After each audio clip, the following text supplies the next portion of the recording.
почтовом вагоне и душная тряска, мы едем, глотая дорожную пыль. А может быть, так начинается сказка, которая очень похожа на быль. В том мире, где все продается за деньги, где счастье богатым, а бедным беда. Лишь только поэты и малые дети о сказках мечтают еще иногда. Нам 10 шагов остается до сказки, нам 9 шагов остается до сказки, нам 8 шагов остается. 7, 6, 5, 4, 3, 2,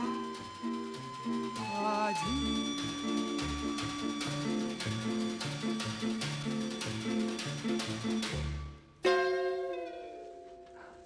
Какой чудесный замок. Он и в самом деле чудесный. Его подарил нашему королю великан Кракомор. Украл его в соседнем королевстве и перенес к нам. Ну, это, конечно, сказка. Конечно. Но это правда. Я не понимаю. Но это потому, что вы приезжий. А вот если вы не рассердитесь на меня, то я вам сейчас все объясню. Пожалуйста, пожалуйста. Видите ли, дело в том, что я ученый. Поэтому вы объясните мне, научите. Мы, ученые, учимся всю жизнь. Ой, вы смеетесь надо мной, наверное. Нет, нет, нисколько. Вы понимаете, мы живем в совсем особенной стране. И все, что рассказывают в сказках, у нас бывает на самом деле каждый день. Ну, например, у нас есть маленькие эти самые мальчики с пальчики. У нас есть спящая красавица, великаны, людоеды. Людоеды? Ну да. Только они работают оценщиками в городском ломбарде. Неужели это в самом деле? Да. Слушайте, но ведь это же очень интересно. Значит, я в сказочном королевстве. Да. А скажите, а вот сказочной принцессы у вас нет? Есть. Признавайтесь, это вы? Вы, конечно, пошутили, сударь, но все равно спасибо вам за это. Нет, я не принцесса. Я простая девушка, а мой отец хозяин гостиницы. Вот, это еще лучше. Стройте мне комнату. Ну, конечно, если вам будет угодно, сударь, но у нас очень скромная гостиница. Это меня совершенно не волнует.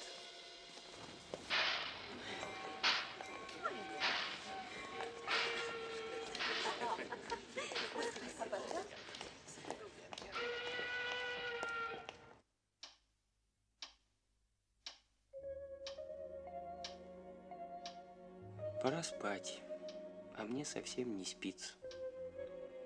И вот я беседую сам с собой. А это очень грустно. Это признак постоянного одиночества. Впрочем, если подумать, я не так уж одинок. Куда бы меня ни забросила судьба, за мной следует мой старый испытанный друг, моя тень.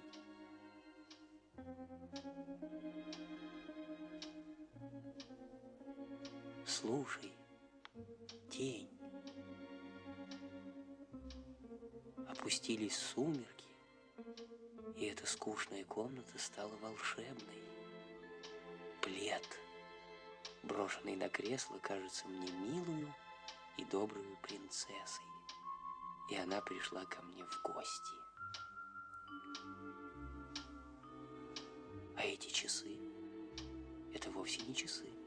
Это ее постоянный спутник, ее тайный советник. А кто это там? Кто этот таинственный незнакомец? Это жених принцессы. Но позвольте, ведь влюблен в принцессу я. Это будет просто чудовищно, если она выйдет за другого.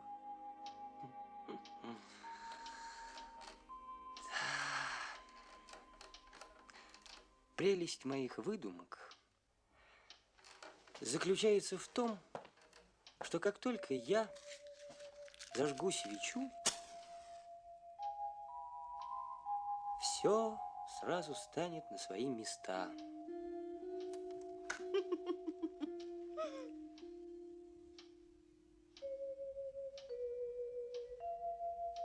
Что за чудеса? Должно быть, я вижу сон? Нет, это не сон, это сказка. До свидания, господин ученый. Мы еще увидимся. До свидания, ученый. Мы еще встретимся. До свидания, уважаемый ученый. Мы еще встретимся. Может быть, все кончится вполне благоприлично, если вы будете благоразумны.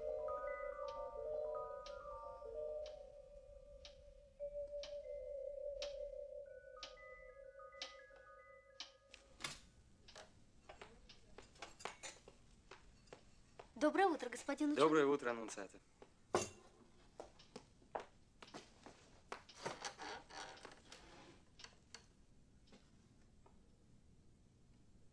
Простите, сударь.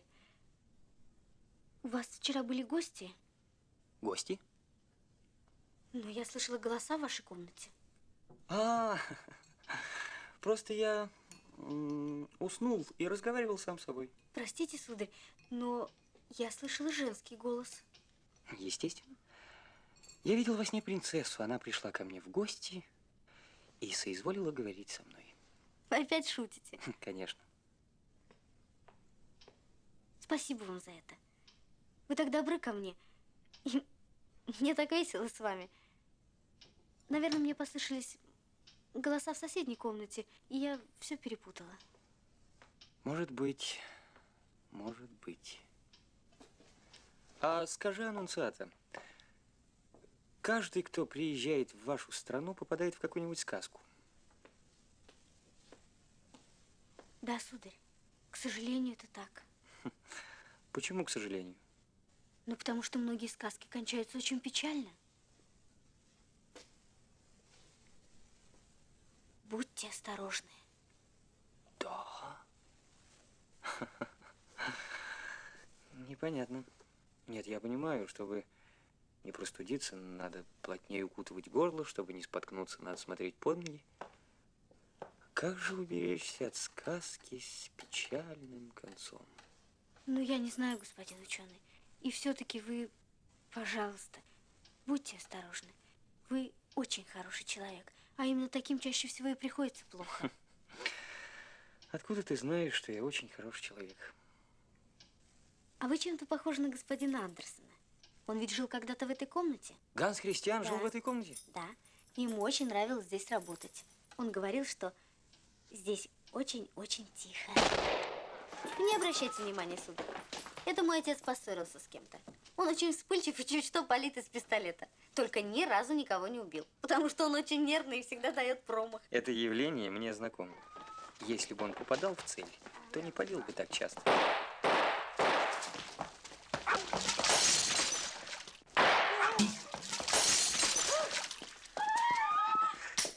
Черт, еще осечка. Аннунциата! Аннунциата! Перестаньте! Как вам не стыдно? А что же мне делать, будь оно все проклято?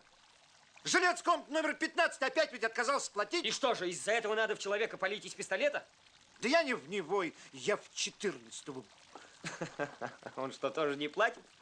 Да нет, он платит, но он ничтожит, его терпеть не может наш первый министр. А в эту 15 не очень постреляешь. Он человек опасный, он работает в газете.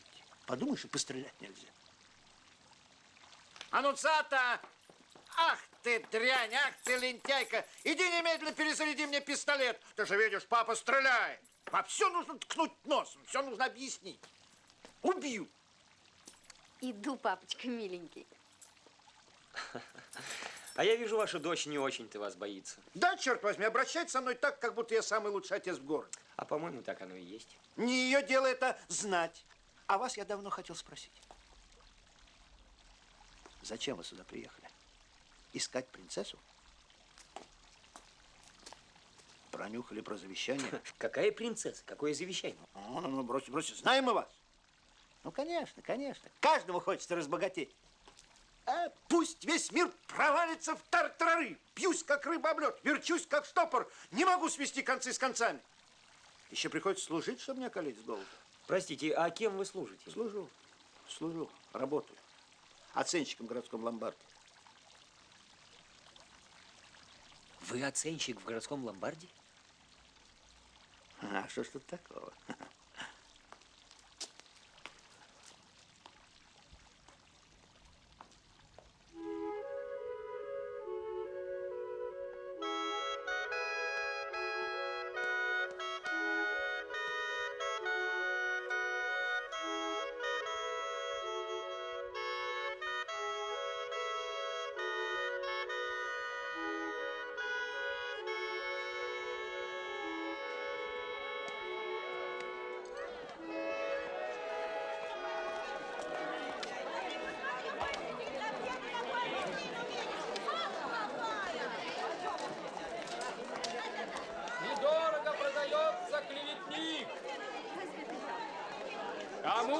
нужен клеветник. Клеветник. Молодые люди и дамы, господа и дамы, покупайте яды, покупайте яды. Пожалуйста. Странное королевство. Спящая красавица живет напротив ростовщика. Мальчик с пальчик торгуется, как дьявол с лавошниками. Синяя борода играет на бирже.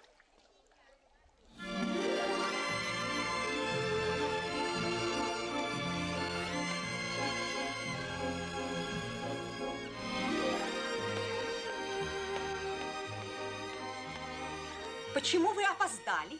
Простите, Как странно вы разговариваете со мной. Вы что, меня не узнали? узнал. Вы Юлия Джули. Простите, мои глаза опять меня подвели. Я ужасно близорука. Кто вы? Я приезжий ученый. О. А почему вы до сих пор не в нашем кругу? Не в кругу настоящих людей? А что же это за круг? Ну, это мы, артисты, писатели, придворные. У нас бывает даже один министр, да. Мы элегантны, лишены предрассудков и понимаем все. Вы знамениты? Нет, О, какая жалость, у нас-то не принято. Но я, кажется, готова простить вам и это. До того мне вдруг понравились, да. Ах, какое у вас милое, доброе лицо. Вы не сердитесь на меня? нет, нет. Ну, хорошо.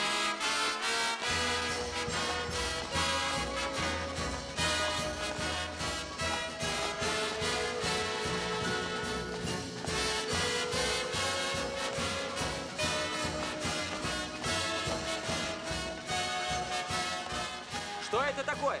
Это зрители ведут на премьеру новой пьесы. Вы не волнуйтесь, их потом отпустят. Послушайте, здесь шумно. Пойдемте куда-нибудь.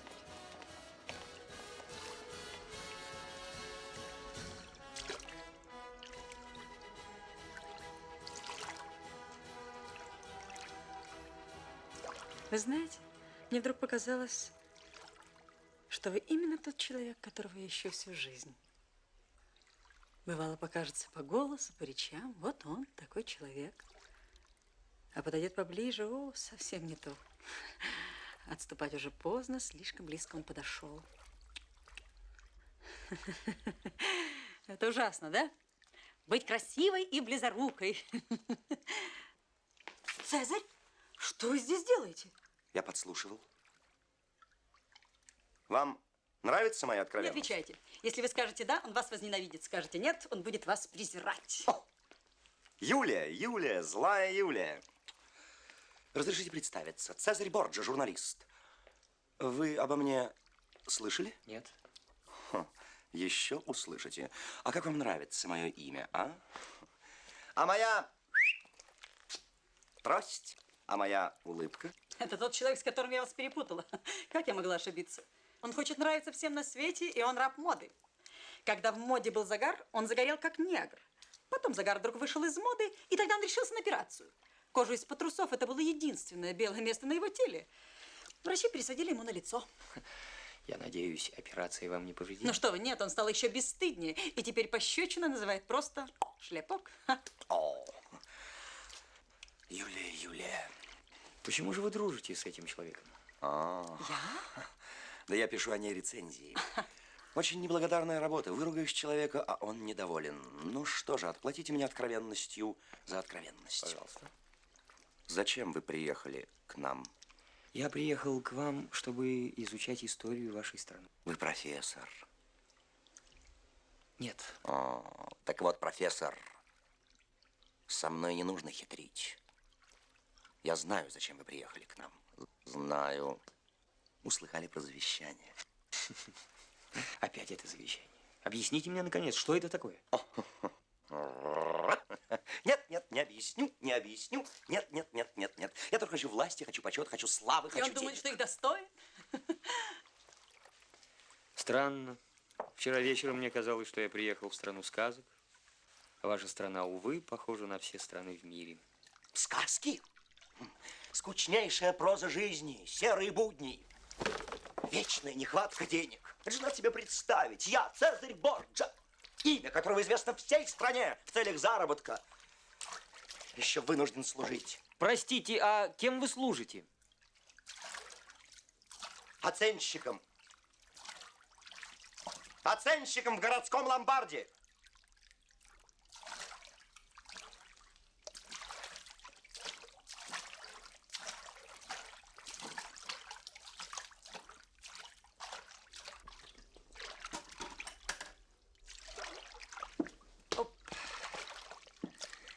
Так, скажи, пожалуйста, аннунциата, сколько в городском ломбарде оценщиков? Много, господин ученый. И что, все они людоеды? Ну, почти все. А почему ты не спишь? А я жду вас. У меня фонарь, чтобы вы не споткнулись в темноте. А мне что-то не спится. Мне хочется с тобой немножечко поболтать. Ой, спасибо вам за это. Слушай, аннунциата, я все время слышу о каком-то завещании. Скажи, пожалуйста, что это такое? Это тайна, господин ученый. Это страшная тайна. Ее знает только принцесса. Ну, еще весь город. Ну, расскажи, пожалуйста. Ну, хорошо.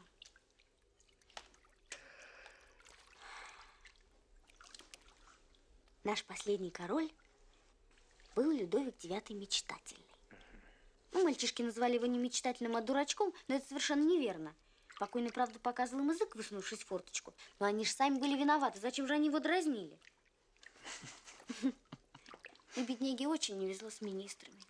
Он даже хотел казнить половину кабинета, но он никак не мог решить, какую именно половину ему казнить. И он махнул рукой на государственные дела и стал увлекаться плохими женщинами.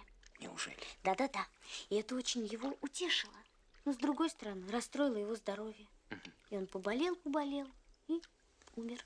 И оставил завещание. Да. Наконец-то мы подошли к сути дела. Ложитесь спать, честные горожане! Разбойники и воры, выходите на работу! Ложитесь спать, честные горожане! А в завещании король написал: «Дорогая доченька, не выходи замуж за принца. Я знаю всех принцев мира наперечет, и все они слишком большие дураки для такой маленькой страны, как наша. Уйди из дворца, поселись где-нибудь в городе и ищи. И найди себе какого-нибудь умного, доброго и честного мужа.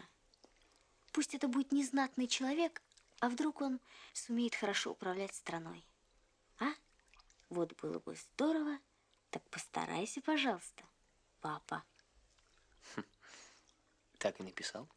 В точности.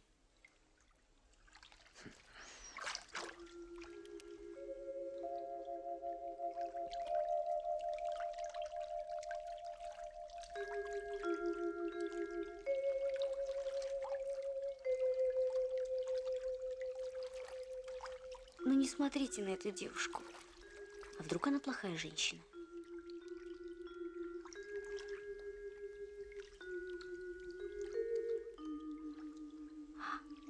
А вдруг дело еще хуже? Вдруг это принцесса? Весьма. Но ведь если узнают, что она принцесса, то все захотят на ней жениться. Вас ведь тогда растопчут давки. Да, конечно.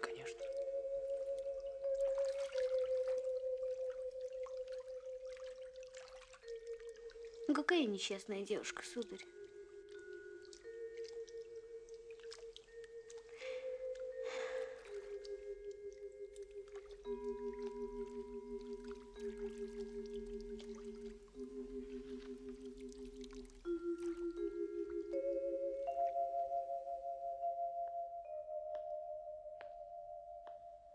Какая удивительная ночь.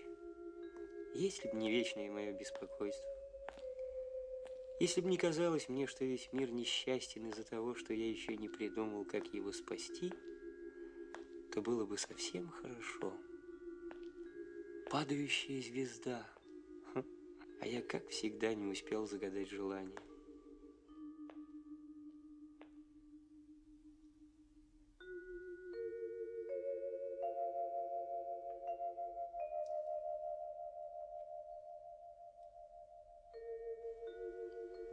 Это вы.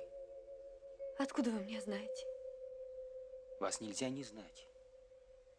Я понимаю вас, как понимают тропинку в горах, луну, хорошую погоду. Я не знаю, о чем вы думаете, но чувствую, что мысли ваши так же прекрасны, как ваши волосы, ваши глаза, ваше лицо. Вы сами сочинили все это? Или заказали кому-нибудь? Я? Нет, я... Не отвечайте, все равно вы меня обманете. У вас очень странное лицо. Чем же? Когда вы говорите, то кажется, будто вы не лжете. Я и в самом деле не лгу. Неправда. Все люди лжецы. Вы несчастны. Ну, не знаю. Да.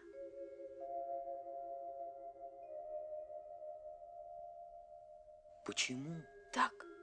Все люди негодяи. Неправда. Так говорят только те, кто выбрал самую ужасную дорогу в жизни. Они безжалостно давят, душат, грабят, клевещут. Кого жалеть, ведь все люди негодяи. Так значит, не все. Нет. Хорошо бы, если бы это было так. Все равно я никому и ничему не верю. Никому и ничему не верить? Да ведь это смерть. Как вы меня огорчили. А мне все равно. Ну вот, теперь вы не захотите со мной разговаривать. Захочу. В жизни не все так просто, как кажется. И ваши мысли не похожи на те, которые я ждал. И все-таки я люблю вас. Любите? Люблю.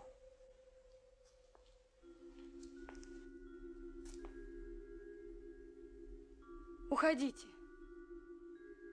Нет, останьтесь. Но если завтра утром вы осмелитесь не прийти сюда, я прикажу вас...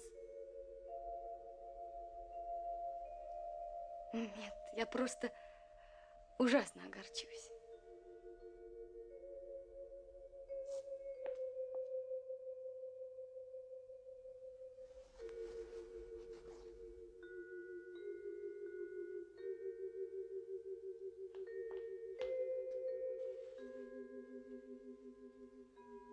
Тень.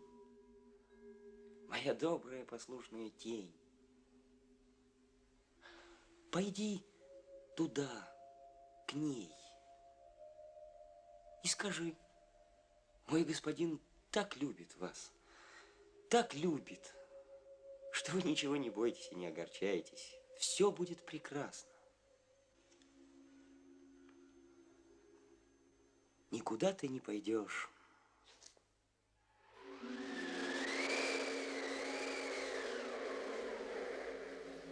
Стой! Куда ты? Куда ты?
Господин ученый, что с вами?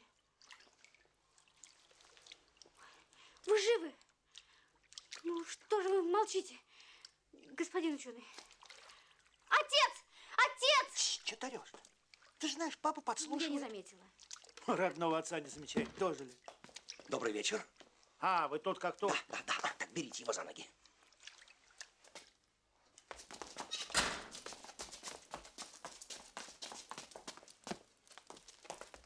Смотрите, Что еще? у него нет тени.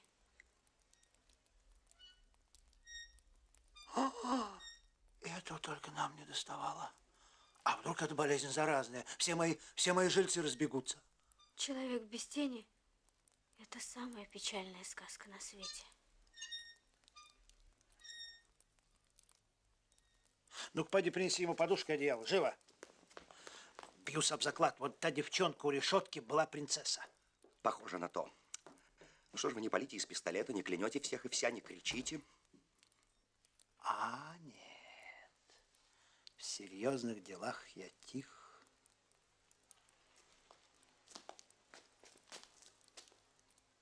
Нужно будет съесть его при первой возможности. Надо. Да. А под каким соусом мы его будем есть? Уходите отсюда! Я знаю, что вы задумали.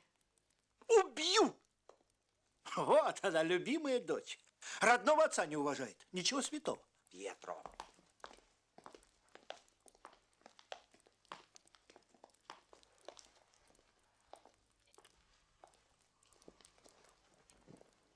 Доброе венцо, а закусить нечем. Тень. Что тень? Нужно срочно разыскать его тень. Она же никогда в жизни не простит ему, что была когда-то его тенью. И поможет нам с вами его съесть. Пьетро, молодец. Умница. Доктор, а чего у меня под коленкой бывает чувство, похожее на задумчивость? Под которой коленкой? Под правой? Пройдет. Доктор, почему у меня за обедом между 8 и 9 блюдом появляются меланхолические мысли? Какие, например? Ну, мне вдруг хочется удалиться в пустыню и там предаться молитвам и посту. Это пройдет. Доктор, почему мне после 40-й ванны перестали нравиться Шопен? А кто вам теперь нравится? Одна блондинка. Пройдет. Доктор, что мне делать? А что такое? Я потерял аппетит. Ну, это ерунда. Найдется. Вот у меня один пациент потерял тень. Вот это действительно интересный случай. Эй, новенький, клади сюда 3 подушки. На этом кресле будет сидеть господин министр финансов. Он тяжело болен. Болен чем же? У него паралич. Паралич? Год тому назад один негодяй задумал его отравить. Какой ужас. Ты не огорчайся прежде времени. Господин министр финансов пронюхал об этом и скупил все яды, какие только были в стране. Какое счастье. Ты не радуйся прежде времени. Тогда преступник предложил за эти яды тройную цену. Господин министр согласился, продал яд, и преступник отравил его. Вся семья его превосходительства изволила скончаться в страшных мучениях, а сам он до сих пор еле-еле жив. Но на этой комбинации он получил 200% прибыли. Понял, как надо вести дела? Понял. Господин самый старший лакей, а почему господа министры заседают здесь, а не у себя в кабинете? Потому что у кабинета есть стены, понял? Никак нет. А у стен есть уши. Теперь понял? Так точно. Господин самый старший лакей, но ведь и у меня есть уши. А ты ничего не разберешь. Почему? Потому что господа министры понимают друг друга с полуслова. А много ли ты поймешь с полуслова, а? О, идут.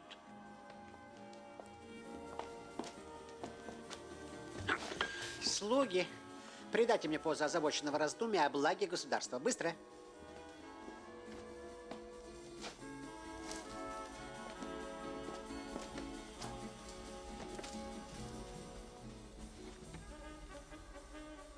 Здоровье. Отвра. Дела. Очень плохо. Почему? Конкурия. Инфляция во льва. Про нашу принцессу слыхал? Да, мне доклад. Этот ученый похитил ее сердце. Как вам это панорама? Мне это совсем не понравилось. А кто он, этот ученый? Шантажист? Вор? Если бы. Жулик? Хуже. Рецидивист? Он честный человек. Был бы он жулик, мы бы его обжулили. А поступки честных людей бывают такие загадочные, что мы... Вы знаете, этого ученого надо ку или у. Лучше у. У. У так у. И сделаем это самым деликатным образом. Там, где замешана любовь, надо действовать с помощью дружбы. Понимаешь? Нет, не понимаю. Только друг знает, что он любит. Только друг знает, чем его можно купить. Только друг знает, чем его можно погубить. А где мы возьмем этого человека? Я здесь. Кто это? Что это? Кто вы? Я тот, кто вам нужен.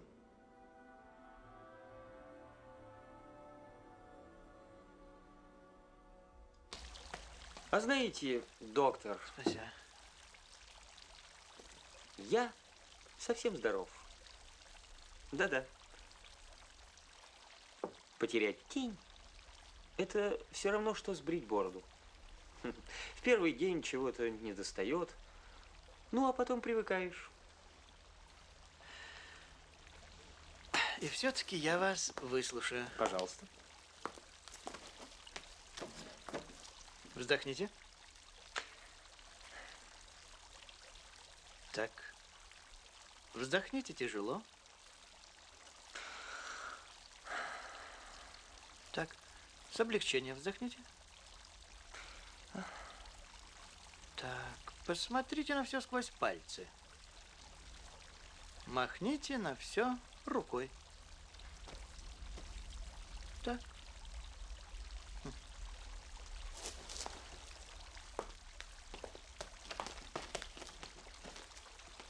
Ну, что вы скажете, доктор?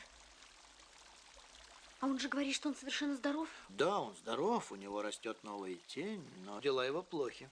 Как? И будут еще хуже, пока он не научится смотреть на все сквозь пальцы, пока он не махнет на все рукой, и пока он не овладеет искусством пожимать плечами. А что же делать?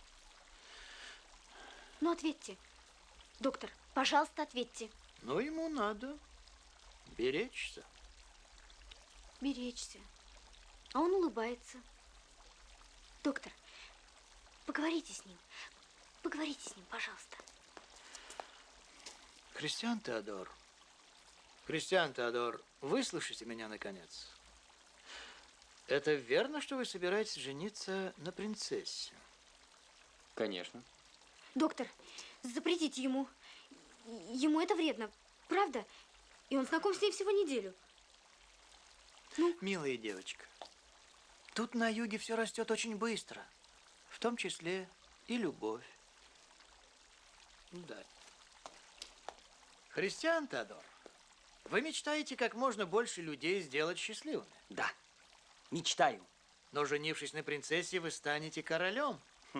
В том-то и сила, что я не стану королем. Принцесса любит меня и уедет со мной.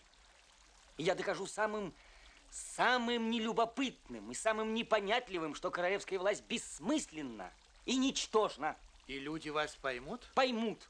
Я докажу им это на живом примере. А вы знаете, что я когда-то сделал великое открытие? Я открыл источник живой углекислой воды. Вода эта излечивает все болезни на земле и даже воскрешает мертвых, если это хорошие люди. А чем это кончилось? Министр финансов приказал закрыть источник, потому что он знал, что ему не поможет никакая живая вода, а до других ему не было дела. Ну, вы боролись? Боролся.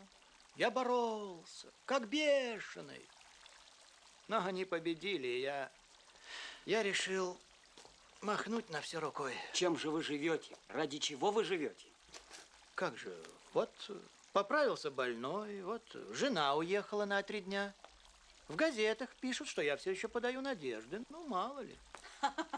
Какой вы молодец, вы совершенно здоровы. Да, Юлия. Ох, это вы, доктор. Да, это я, Юлия. Ну что вы смотрите на меня, как влюбленный заяц? Убирайтесь. Ну? Зачем вы его прогнали? Ах, вот вы где. Видите ли, его когда-то любила. А таких людей я потом ужасно ненавижу. Несчастная любовь. Хуже. Целовать его приходилось только в затылок. Почему? Он все время оборачивался и глядел, не идет ли его жена. Но довольна о нем. У меня для вас есть сюрприз. Письмо от принцессы? Гораздо лучше. Луиза? Терпеть не могу писать письма. Луиза. Христиан Теодор, как я рада вас видеть. Оцените, какой я преданный друг. Я привезла вам принцессу и делаю вид, что не ревную. Спасибо, Юлия. Девочка, возьми, пожалуйста, мой плащ.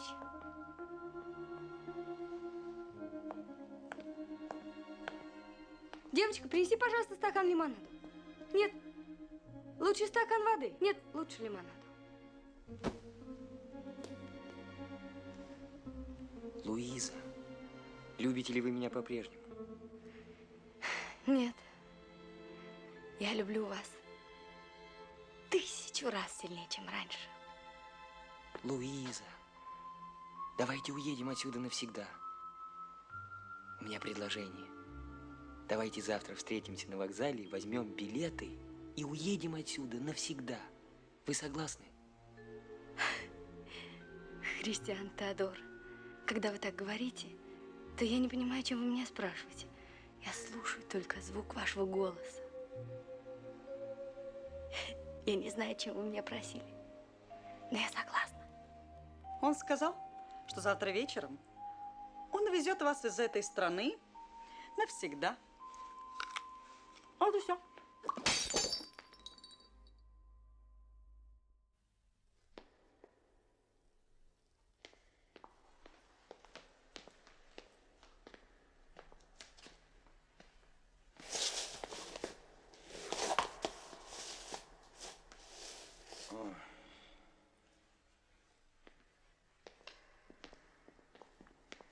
Здравствуйте. Господин старший лакей, нам велено явиться во дворец. Наверное, нас хочет видеть господин младший лакей. Мы, черт возьми, устроили его сюда на работу. Вы ошибаетесь, господа людоеды. Вас желает видеть его превосходительство. Чиновник по особо важным делам главной королевской канцелярии. Прошу вас.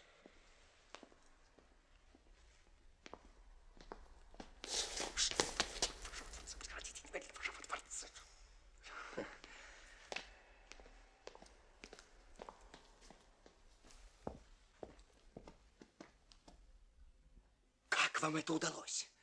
Вот это успех. А? Я, как всегда, ни при чем.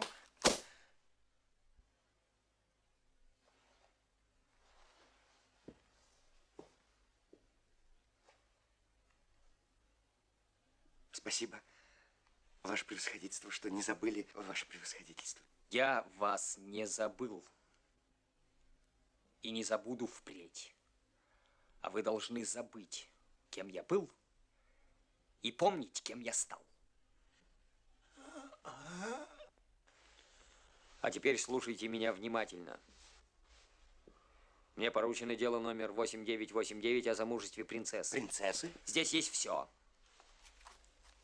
И принцесса, и он, и вы, и настоящее, и будущее. Я только хотел узнать, кто назначен женихи к принцессе. Вот и меня это совершенно не волнует, как и все в этой земной. Женихи! Принцессе назначены многие, в том числе и вы оба. Как это оба? Я и он? Какого черта ей нужно, конечно, я? Господа, все-таки принцесса должна иметь выбор. Я предлагаю, она выбирает. Да вы не расстраивайтесь. У нас при дворе есть много соблазнительных вещей, кроме принцессы. Деньги, титулы, господа. Ну и черт с ним, ваше превосходительство. Заплатите мне только. Доношу до вашего сведения, что принцесса влюблена в ученого. Она черт возьми, приходила к нему на свидание, ваше превосходительство. Вот. О чем они разговаривали? Мы не слышали. Идиоты! Чем вы там занимались? Мы подслушивали. А ничего не было слышно. Кстати, Пьетро, там же была ваша дочь. По-моему, ее нужно допросить. Замолчите, вы, чума вас раздери. Ее там, можно сказать, почти что и не было. Она ходила за лимонадом. А ваша баба Юлия Джули была? Юлия Джули? Певичка.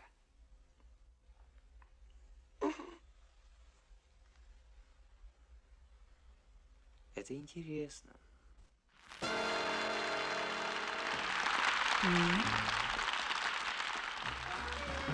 И лишь припомнится нам иногда, но я гляжу на вас, словно в первый раз.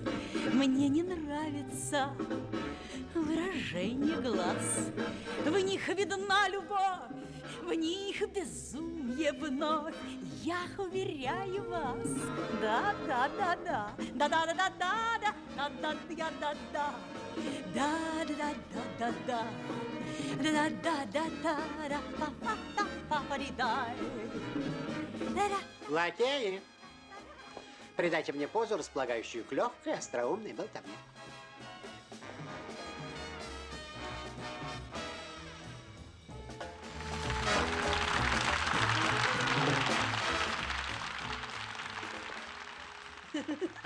Очаровательница, Цирцея, Афродита, Шалунишка-куртизан, богиня, Диана. Вы мне должны помочь в одном деле. Я готова для вас на все, если это не очень трудно. Сущие пустяки. Вы должны мне помочь уничтожить приезжего ученого по имени Христиан Теодор. Ведь вы приезжали к нему с принцессой, не так ли? Я? Вы. Нет. Значит, да. Нам известно, что принцесса собирается с ним бежать за границу. Скажите мне, когда и по какой дороге они хотят бежать? Вы молчите. Лакеи. Позу крайнего удивления. Я крайне удивлен. Юлия, почему молчите? Потому что не знаю, что сказать. Не понял? Я сама себя не понимаю. Это отказ? Не знаю. Это отказ. Я крайне возмущен, госпожа Юлия Джули. Что происходит? Почему молчите? Да вы сами влюблены в эту мальчишку. Молчать! Встать! Руки по швам. Перед вами мужчина, а министр. Завтра же все газеты разберут по косточкам вашу фигуру, вашу манеру петь, вашу частную жизнь. Подождите. Не подожду. Подождите, Тихо! подождите. Под суд! Под суд! Я вас с вами... Лакеи! Топнуть ногой. Да не своей, моей, вот этой. Убирайтесь прочь, болваны. Прощайте, бывшая знаменитость. Но взгляните на меня. Ваше превосходительство. Неужели вы не понимаете, что вы для меня прежде всего мужчина, а потом уже министр финансов? Угу. Даю вам слово. Даю вам слово. Честно. Ну, но разве мужчине может сказать сразу «да»? Конечно, нет. Конечно, нет. Афродита, Цирцея, Шалунишка-куртизан. Но уточним. Да. Вы согласны? Теперь я отвечу «да». Лакеи, обнять ее. Да не вы, болваны, я сам хочу ее обнять. Ой! А теперь, Юлия, чувствуете себя крайне беззаботно, но слушайте меня в оба уха. Итак, первый вопрос. Когда? И второй вопрос. Где?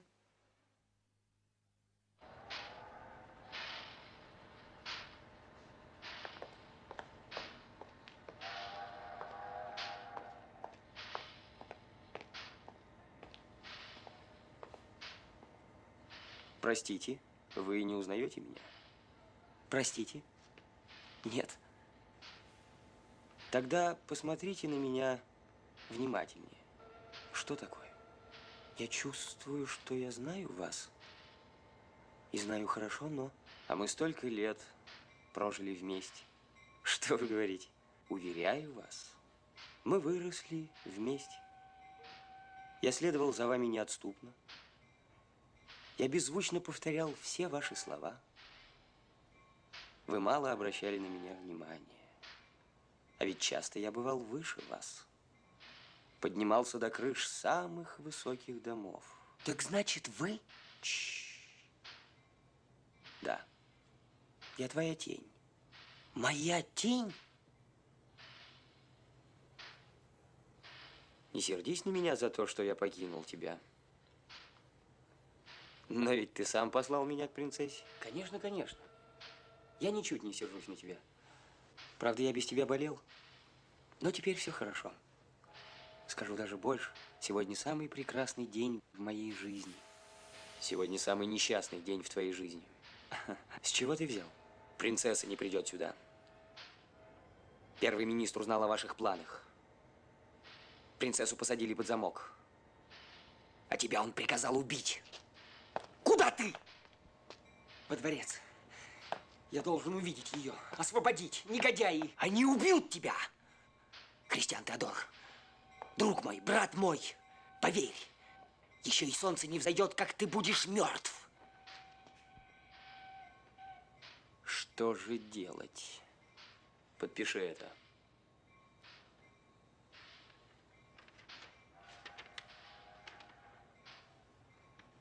Я, ниже подписавшийся, решительно и бесповоротно отказываюсь вступить в брак с наследной принцессой, если взамен этого мне обеспечены будут слава, почет и богатство.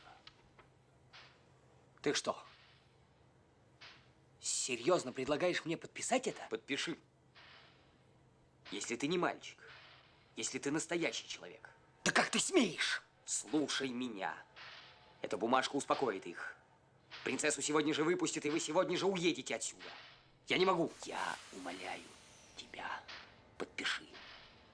То есть, не я тебя умоляю. Принцесса прислала меня к тебе и просила передать вот это. Да.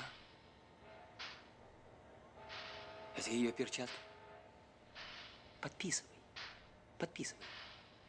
Время не ждет. Я не могу лучше умереть от руки убийцы. Ты сам убийца. Своим отказом ты убиваешь меня, своего лучшего друга и бедную, беспомощную принцессу. Ты уверен, что нет другого выхода? Нет. И не будет. Подписывай. Ужасно не хочется.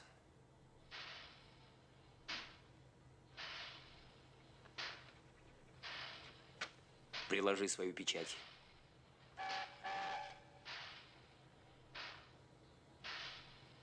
Сиди здесь и никуда не уходи.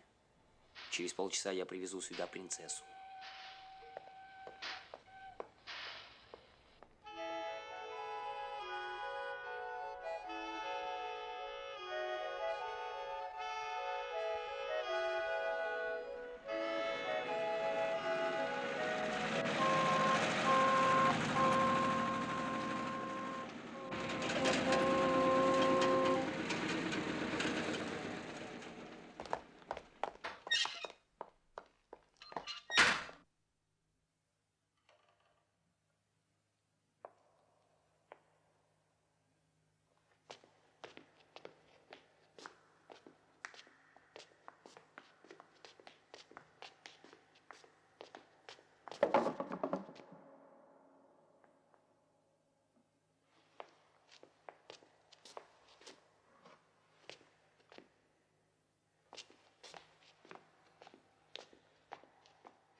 Принцесса! Принцесса, ради бога, выслушайте меня! Это еще что такое? Вы кто такой? Принцесса, я лучший друг Кристиана Теодора. С ним что-нибудь случилось? Нет, нет. Он прислал вас сюда? Ничего не случилось, принцесса. Его задержали важные дела. Вы не волнуйтесь. Все будет прекрасно. Вы не влюблены, вам хорошо будет, что все будет прекрасно. К тому же я принцесса, я не привыкла ждать. Принцесса, вы уедете ровно через 2 часа 15 минут.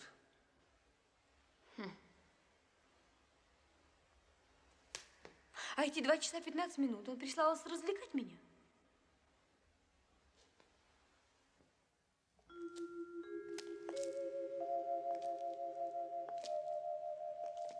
Ну, что же вы молчите? Я боюсь, что мой ответ покажется вам дерзким, принцесса. Ничего, говорите. Я молчу, потому что ваша красота поразила меня. Ну, это вовсе не дерзость. Мне неловко вам напоминать, но я принцесса. Я привыкла, чтобы меня развлекали. Хорошо. Я буду рассказывать вам сны. Ваши сны. Мои?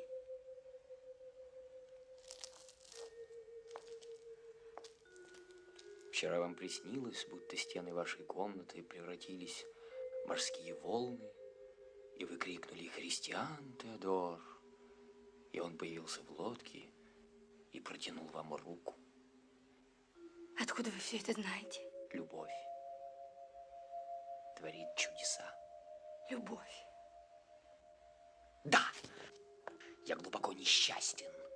Я люблю вас. Вот как? Советник, подите сюда. Нет, отойдите на 5 шагов.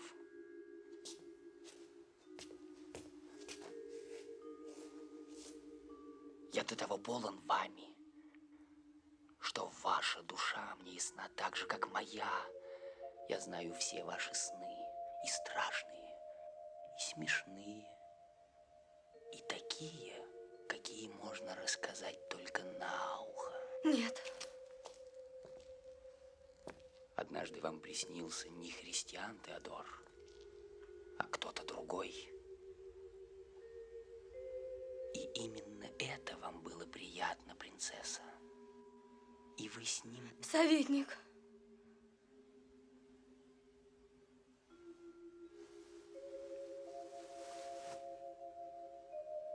Говорите еще. Люди не знают теневую сторону вещей. А именно там, во мраке, в глубине таится то, что придает остроту нашим чувствам. В глубине вашей души я. Довольно.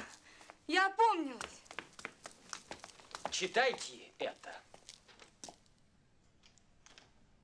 Христиан Теодор отрекся от вас. Он милый человек, славный человек, но он труслив и жаден. Я не верю этой бумаге. А его подпись? Его печать? Его подпись, его печать. Я подкупил вашего ничтожного жениха.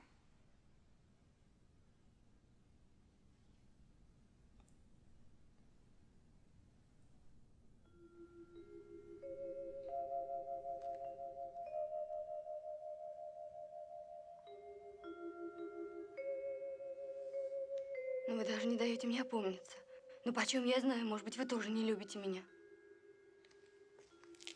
А сны? Если бы я не любил вас, откуда бы я знал ваши сны? Да, правда. Но я даже не знаю, как вас зовут.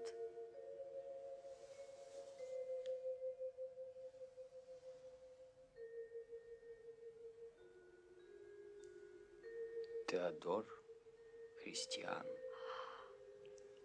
Как хорошо. Теодор Христиан и Христиан Теодор – это, в общем-то, одно и то же. Советник, уйдите.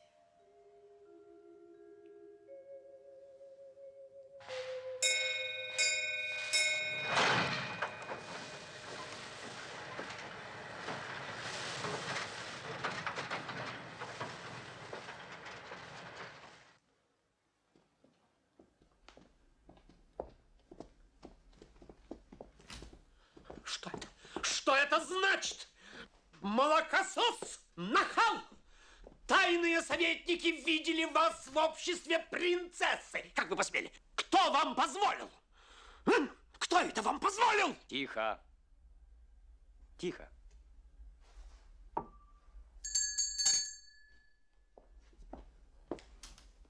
Почему без доклада? Что? А? Я прикажу начальнику стражи посадить вас в тюрьму немедленно!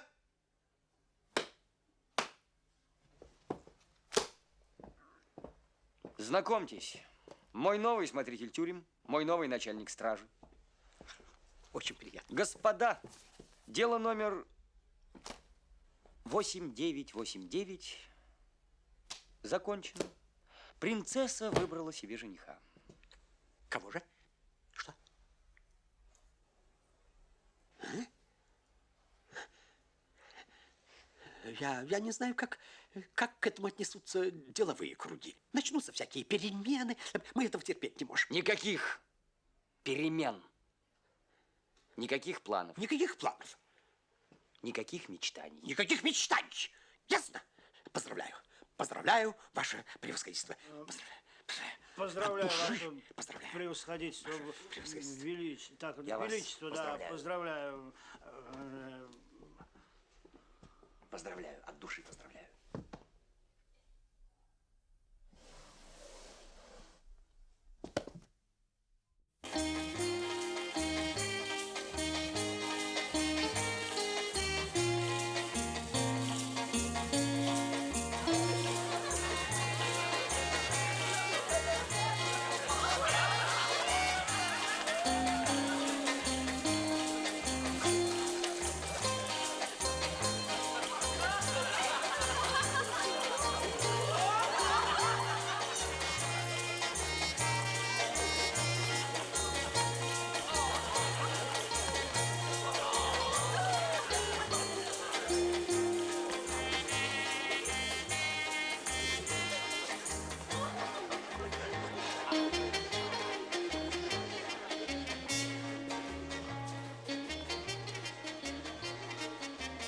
Пьетро, как идут дела?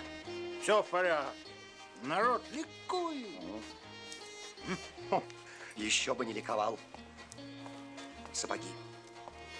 Че сапоги? Но вы забыли снять шпоры. И все узнают, кто вы.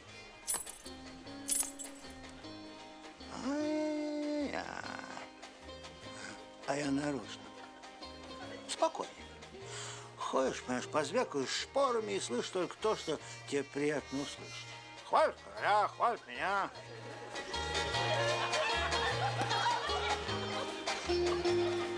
Знаешь, что я тебе скажу? Здесь государь празднует карнавал. Предстоит торжественная свадьба высочайших особ. А они что себе позволяют?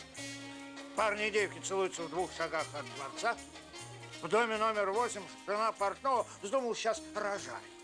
В королевстве такое событие, она орет. Старый кузнец в доме номер 3 взял и помер. В королевстве праздник, а он лежит себе в гробу, если ухом не поведет. А в каком? Это непорядок, непорядок.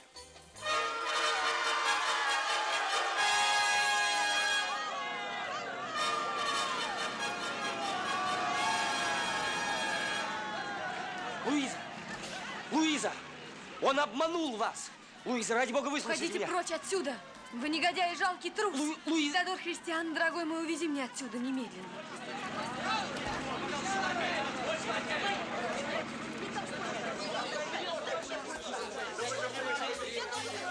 Дорогой друг, махните на все рукой. Сейчас же махните, иначе вы сойдете с ума. Доктор! Доктор, как она могла? Доктор, как этот негодяй заставил полюбить себя? Очень просто, он ее ошеломил. Он рассказал ей все ее сны. Но откуда он их знает? Да ведь тени и сны находятся в родстве, они, кажется, двоюродные. И вы все это знали? Да, конечно. И молчали? Конечно. И вам советую... Нет, я не стану молчать! Я уничтожу его! Тихо! Вы погубите себя и меня. Простите, я опаздываю. Я им всем расскажу, кто он такой! Я им всем открою глаза!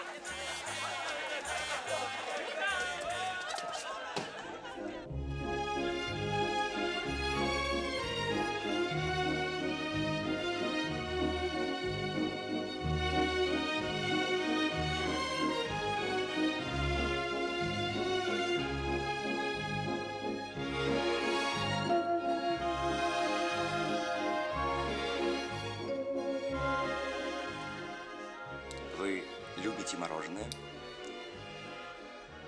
Терпеть не могу. Дают, надо брать.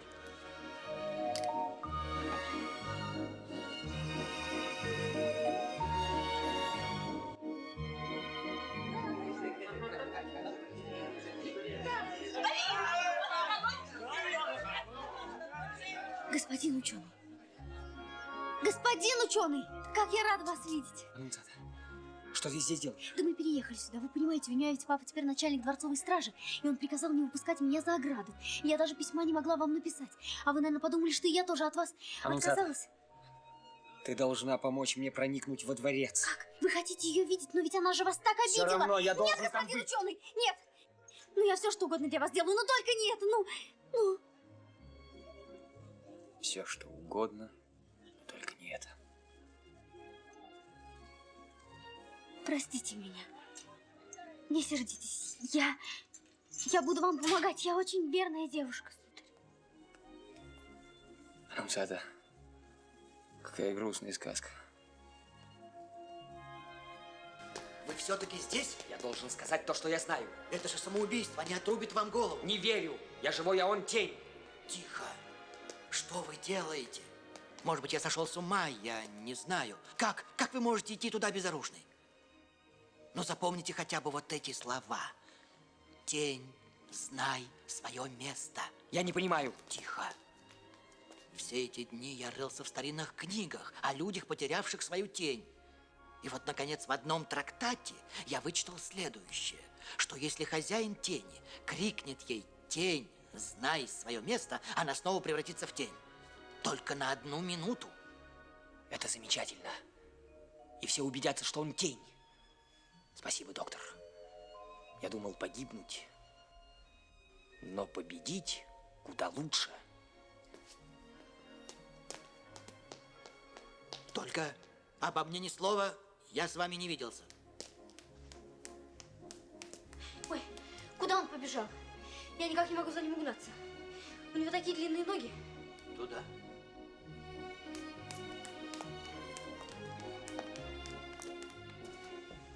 Добрый вечер. Добрый вечер. Добрый вечер. Вы арестованы.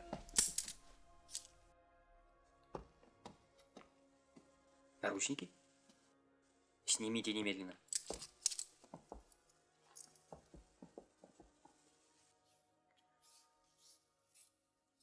Ну, как твои дела, Христиан Теодор? Мои дела плохи, Теодор Христиан. Чем же они плохи?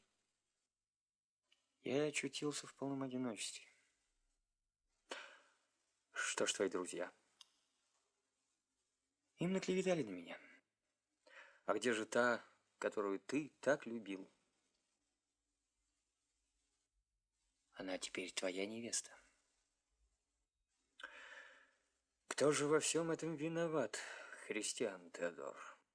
Ты виноват во всем этом. Теодор Христиан. Вот это настоящий разговор человека с тенью. Ты, как всегда, несправедлив ко мне. Все, что я сделал для тебя. Зачем тебе принцесса? Она дрянь! Пустая, злая девчонка! И не пытайся встать у меня на пути. Таких, как ты, я не боюсь. Тебе за мной не угнаться. Я могу стелиться по полу, скользить по стенам, заглядывать в любое окно. Способен ты на такую гибкость? Ты живешь в мире солнечных зайчиков, а я вижу всю теневую сторону вещей. И вот я на троне, а ты в тени. Ты прав. Я недооценил тебя. Какое ж ты низкое, изворотливое создание. Ну-ну, не будем ссориться. Хочешь сигару? Вы думаете о нем, о Христиане Теодоре? Неужели вам кажется, что он может победить? А мне все равно. Да, напрасно. Настоящий человек – это тот, кто побеждает. Жаль только, что никогда не знаешь заранее, кто именно победит. Вот ты ругаешь меня, а я по тебе соскучился. Без тебя мне как-то не по себе. Без тебя мне чего-то недостает.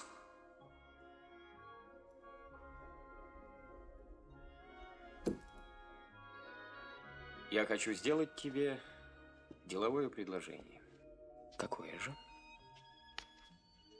Стань моей тенью. Я проведу тебя по приказу. Назначу хороший оклад.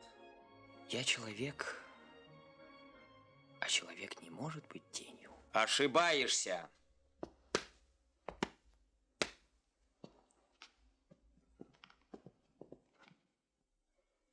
Познакомься. Это мои тени.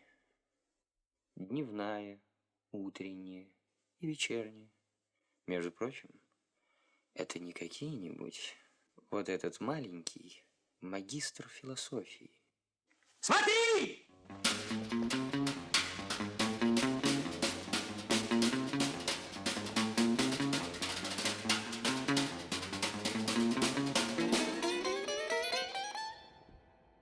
Негодяй. Празднуешь свою победу. Но недолго тебе осталось глумиться над людьми. Я им открою глаза. Я всем расскажу, кто ты такой. Кому ты расскажешь? Кому ты хочешь открыть глаза? Моим придворным? Моим гостям? Ну что ж, попробуй, друг мой.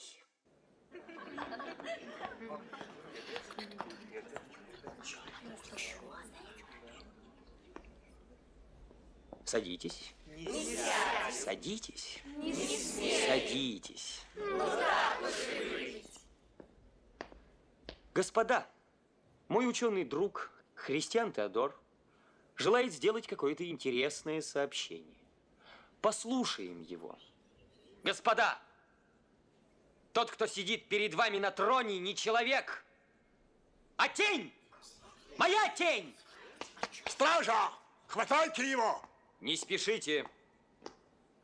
Говори, неудачник. Я хочу полюбоваться на последнюю неудачу в твоей жизни. Господа, это жестокое существо погубит вас. Почему? Он тень. Тень! Как он умен и бесстрашен. Ужасно хочется, чтобы он победил.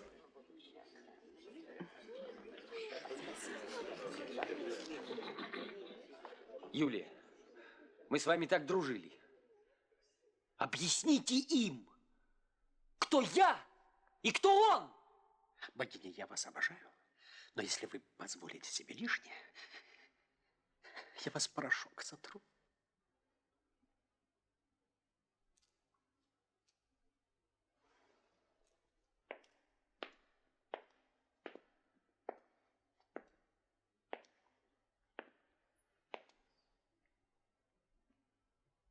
Тень? Тень — это вы.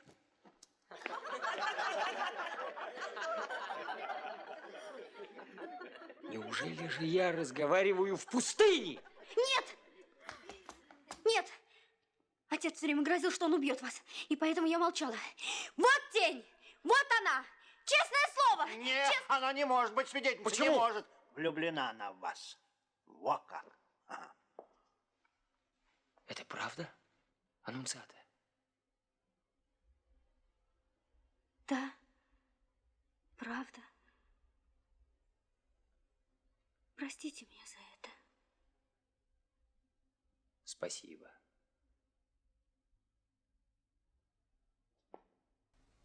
Эй, вы! Смотрите! Тень! Знай свое место. Вы не верили мне? Так поверьте своим глазам!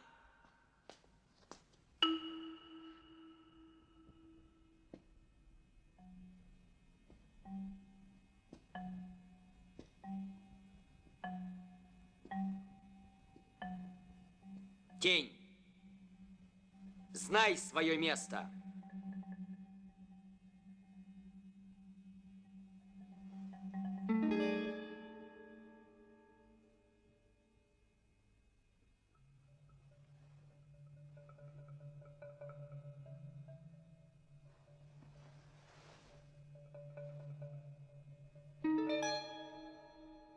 видите? Видите? Я же вам говорила, что это тень! Я же говорила! Молчать! Она не может быть свидетельницей! Не может! Господа, все разойдитесь быстро, быстро отвернитесь, потому что не имеем права. Мы имеем право, вы не имеете права. И направо расходитесь все. Быстро расходитесь, господа, быстро расходитесь. Отвернуться всем, господа, расходитесь, я вам говорю. Быстренько! Сиди, у меня здесь. Пусти! Пусти! Пусти! Я тебе покажу.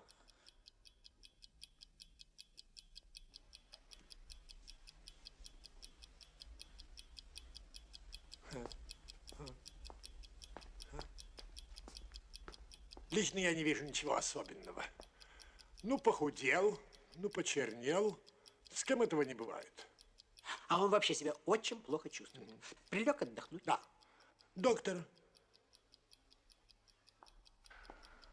Доктор, вы можете этот феномен объяснить с научной точки зрения? Наука это допускает. Нервное истощение, избыток пигмента и так далее и тому подобное.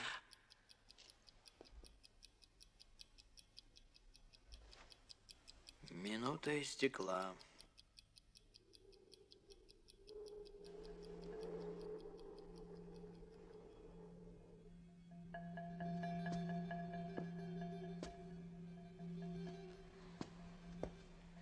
Ну, кто из нас победил? Христиан Теодор. Ну, хватит. Ты мне больше не доставишь огорчений. Эй, министры, взять его. Стража, отрубить ему голову. Барабаны! Барабаны!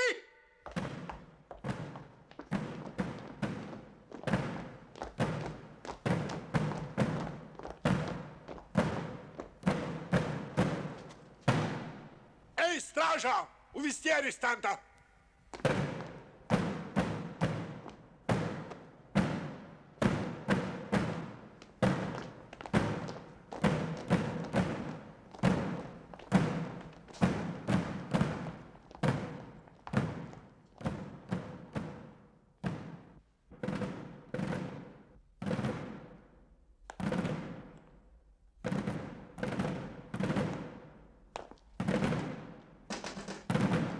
Господин ученый!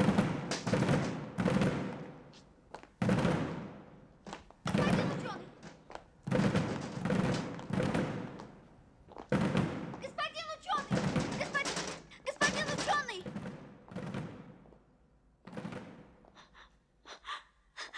Господа, сейчас наша несравненная Юлия Джули исполнит песенку, подходящую к случаю.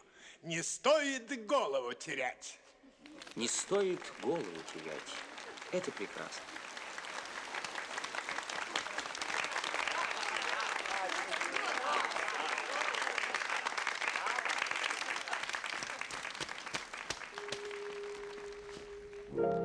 Жила на свете стрекоза, она была кокетка. Ее зеленые глаза губили мух нередко. Рычали мухи, словно львы, про дерзость и отвагу, но попадали все, увы, на липкую бумагу. А стрекоза в каскадах пала, косые щурила глаза и повторяла: как глупо голову терять, ах, как глупо. Я всем совет хотела бы дать, не надо голову терять. А стрекоза в каскадах пала, косые щурила глаза и повторяла: Не надо голову терять, не надо голову терять, нельзя терять, нельзя терять, нельзя терять.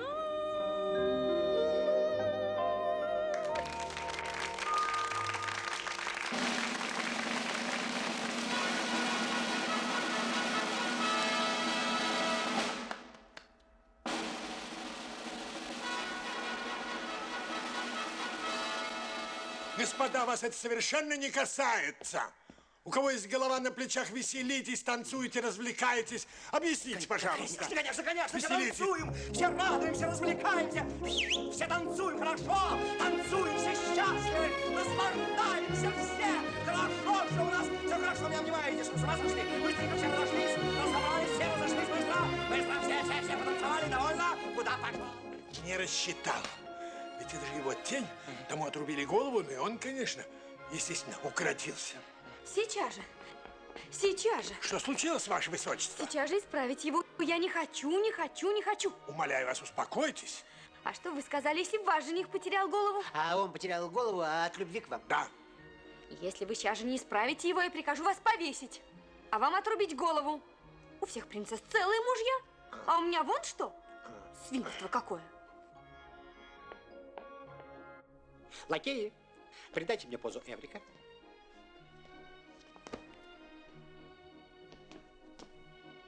Готово. Лакеи, несите меня рысью. Опа! Доктор, нам нужна ваша живая вода. И как можно быстрее. Но вы ведь знаете, что живая вода воскрешает только хороших людей. Значит, придется воскресить хорошего человека. Шутка не хочется. Но есть еще одно обстоятельство. Какое обстоятельство? Живую воду для ученого сможет зачерпнуть только тот, кто его любит. Иначе источник уйдет под землю. Всюду формализм, всюду волокита. А, вы его любите, вот вы и зачерпнете. У меня не выйдет. Почему это не выйдет? Я его предал. Предал. Чепуха какая. Куда не пойдешь? За что не возьмешься? Одни только козни и препоны. Козни и препоны. А эта девочка вполне подойдет. Да, конечно. Прекрасно.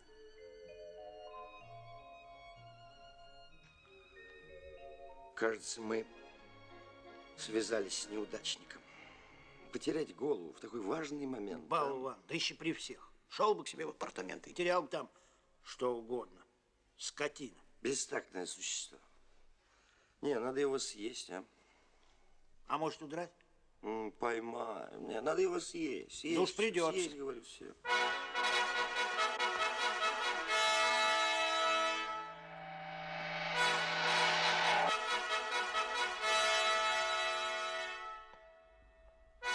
Ура! Ура, ура! Ваше Величество! Как тебе идет голова, милый? Луиза, где он? Не знаю. Как ты себя чувствуешь, дорогой? Мне больно. Глотать. Ура! Все в порядке. Никаких перемен. Я спрашиваю, где он? А я отвечаю. Все в порядке, Ваше Величество. Сейчас он будет заключен в тюрьму. Да вы с ума сошли! Немедленно просить, умолять! Немедленно просить, чтобы он был здесь!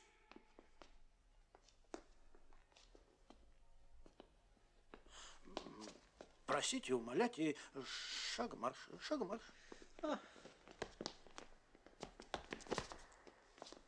Зачем он тебя, Теодор Христиан? Мне страшно. Луиза. Я не могу жить без него. Он жив. Он поступал как безумец, шел прямо не сворачивая, он был казнен. И вот он жив, жив как никто из нас. Господа, его светлость, господин ученый.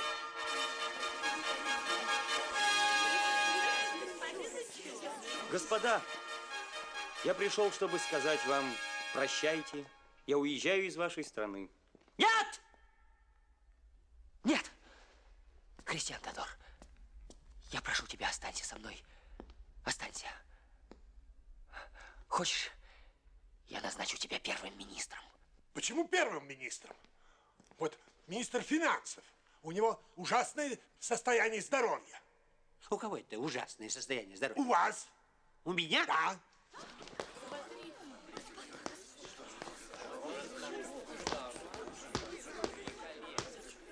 У нас, у деловых людей, в минуту опасности на ногах вырастают крылья. Хочешь, я прогоню их всех? Пойдем отсюда, аннунциат. Погоди! Погоди! Луиза! Луиза! Уговори его! Уговори его! Молчи ты, трус! Что вы наделали, господа? Раз в жизни я встретила хорошего человека, и вы набросились на него, как псы. Прочь отсюда. Тень.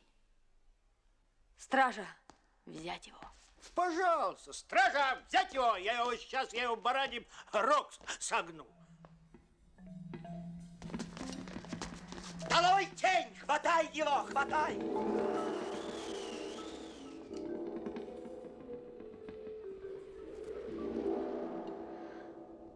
Он убежал. Он скрылся, чтобы снова и снова вставать у меня на пути. Но я его не боюсь. Он ничто. Он тень. А мир держится на нас, на людях, которые работают. Я ухожу из вашего королевства богатых и злых бездельников. Дай руку, аннунциата, пойдем отсюда. Как вы себя чувствуете, Христиан Теодор? Мне больно глотать. Христиан Теодор! Ведь я ошиблась один только раз. Останься. Или возьми меня с собой. Нет, принцесса.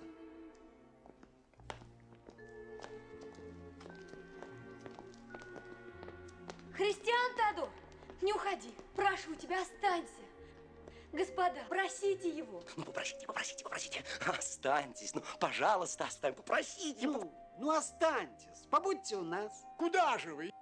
Еще детское время. И все-таки он победил. Извините, господа, мне завтра рано вставать. Приходит пора, раз, два, приходит пора, раз, два, приходит пора неизбежной развязки, и сказочник к новой дороге готов. И стало быть, нам до конца нашей сказки осталось не больше, чем 10 шагов. Нам 10 шагов до конца нашей сказки, нам 9 шагов до конца нашей сказки, нам 8 шагов до конца. 7, 6, 5, 4, 3, 2,